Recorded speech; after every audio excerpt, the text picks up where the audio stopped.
Well, finally, I've come back.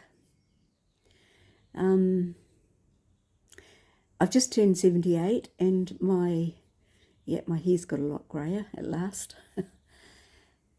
And I had the gap because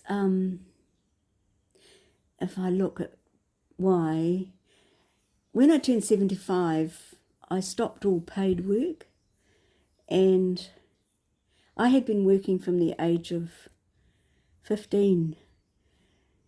So I've given myself some time, and I've become really content with my garden and my dog and my life. And I kind of know there's lots of people out there saying things.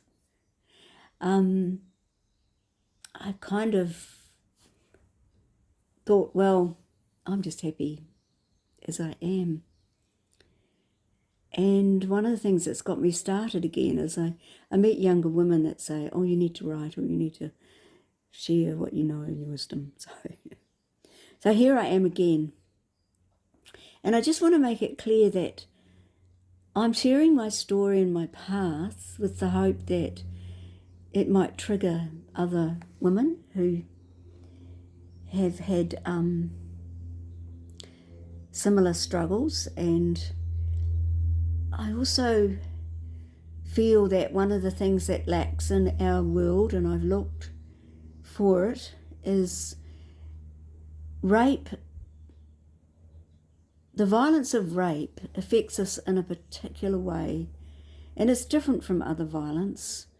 And I think it kind of gets the aftermath, as I call it, the aftermath. It gets kind of bundled into medicalisation. It's labelled with post-traumatic stress disorder or complex post-traumatic stress disorder, which was what I had as a label.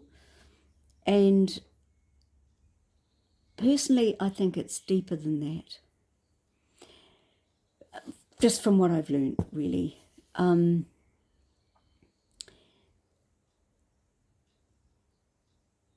And I think that our pathway through recovery can get very easily trapped in this medical model, in this Western medical model. And when I was younger, there wasn't really a lot of help around. So I had to kind of learn to rebuild my life myself. I had good people that came along from time to time that were really supportive and helpful. But what I've learned is that rape is a particular violence that it kind of cracked me open. And eventually, when I came out of denial and realised that I'd had a number of rape experiences, which I think when I added them up one day it was 11, that I had minimised and numbed off and just put away and carried on, because I grew up in the 50s and not long after the war, one of the wars, and that was how we did it. We just, every family was suffering from grief and pain, and it was just, the approach was to pick yourself up and carry on. But one of the things I want to talk about in this video is that I feel, and this has mainly come from inspiration from Indigenous understanding, Indigenous peoples, that rape touches our life force in a particular way. And I don't think that it wounds us to a point that we can no longer heal. But I think what had helped me was, once I started to understand, it was that deep part of myself, my life force, that needed to restore itself. It gave me an awareness that put me on a path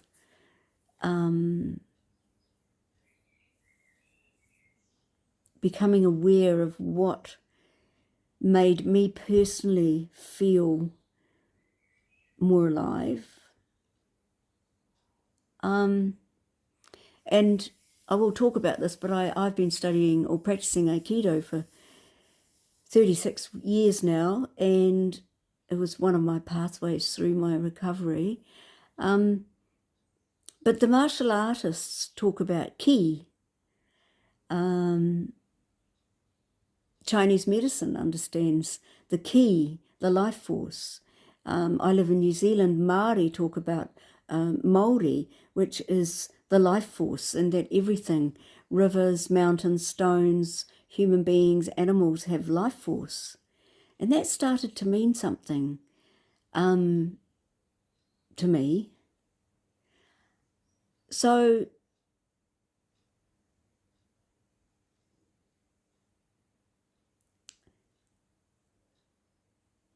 I started to, very early on in the piece, realise that just being, well, in New Zealand we call it the bush, but just being out in the wilderness, being by the sea, nourished me in a particular way.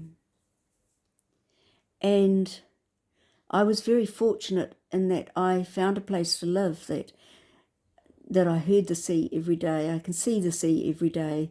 I have many places to walk. And I started to understand that began to restore me, because that's what's important to me. But one of the things I've done since I have made a video is I've gone to one of my homelands. My father was born in Shetland, and I went back there about 2.5 years ago with one of my daughters and 3 of my grandchildren. And that, I knew it was going to mean something, and I didn't know what it was, but just putting my feet on the land where ancestors' bones went back hundreds of years did something. And also, as my daughter said to me, we were in Luik, which is the capital town of Shetland, and she said, there are women that look like us, Mum. Well, there were, and I found a part of myself that I had always put down or had put down. So I have quite a direct bluntness. I have quite a different sense of humour. And most of my friends over the years have come from middle-class English backgrounds, and I come from a working-class background, and I always felt like out of place. I never really felt like I've had a place. I suppose these days we call it my tribe. But when I went to Shetland, I found it, and it's wonderful. And I really think this is another part of the healing journey. It's quite mysterious. I mean, I live in a place where I see the sea every day. I live in a place where I pick up seaweed for my garden.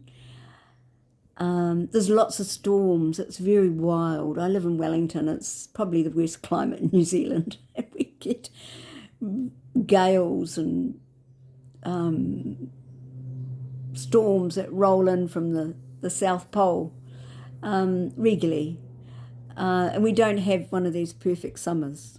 But very similar in some ways. We don't get snow, but very similar to the Shetland climate. And it invigorates me. I've got a place here. You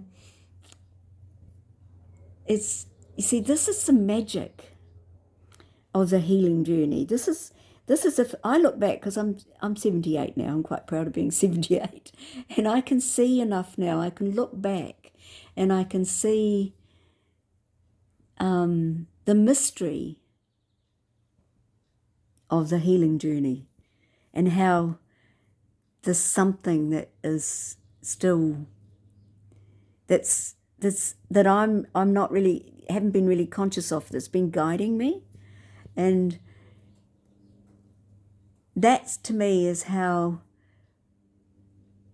rape particularly just touches your spirit, cracks you open so deeply, and most of the time we have to numb it all down. But there's actually an opportunity there to really grow fully into who we are. And as a gardener, I know that every plant needs something different. Every tree has its own medicine. It offers something different. we are beautifully unique, although we are connected as human beings, and we've all got, the same kind of, we've all got bodies that are the same and have the same anatomy and physiology, but we have a unique essence, and when you've been shattered, as I was, completely shattered, so I couldn't feel I often say I couldn't feel the earth under my feet. When we're completely shattered, the only way is up, really. The only way is finding, it gave me that opportunity, and it was a big struggle. And why I want to talk about it was because I wasn't fully aware, maybe I can share this, it's because I'm aware now, that it was an opportunity to actually find my power, find who I was as a woman, not some carbon copy of what was dictated to me through the culture I lived in. It gives, and I feel now as an old woman that's where I've landed. I'm me. I'm comfortable being me. Yes, I am quite direct. I have to watch myself because I can be very blunt. And, I've learnt to accept my characteristics. And I think these traits in ourselves are part of our healing, part of how we can find ourselves back again and put ourselves together. And what comes to mind is, that Japanese art of putting a broken cup together. They don't hide the scars, but they're filled in again and to make it look beautiful. And all the things that I've been through have helped me find compassion for myself, compassion for others, connection. So I do have these parts of myself that were, broken, but they've been mended. And I like to say they've become part of the rich tapestry of who I am. So I just want to make these little conversations about ways that I can share where I am and how I've found myself. And as I said, I'm repeating myself, and maybe it'll trigger you because while there are therapeutic systems that can help, and often I think the therapeutic systems come down to the human being that we go and see, and if the human being has a heart-to-heart connection with us, regardless of the system they're using, that's what helps us, because we've been disconnected, we've been alienated, and as human beings we need to, we live together, we need to feel connected to each other.